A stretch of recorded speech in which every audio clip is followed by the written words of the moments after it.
Some real stories still don't make sense. In a small town in New Mexico, people started hearing something strange. This case is known as Taos hum, a low, constant humming sound, like a distant engine, but there were no machines nearby. At first, only a few people heard it. Then more reported the same thing, day and night. The sound didn't stop. Some people couldn't sleep.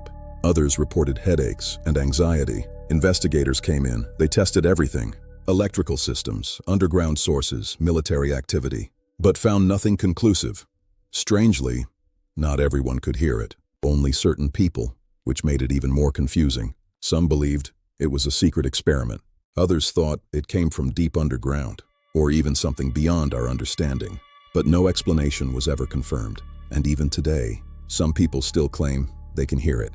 What do you think really happened? Was the sound real, or something in the human mind? Comment your theory below.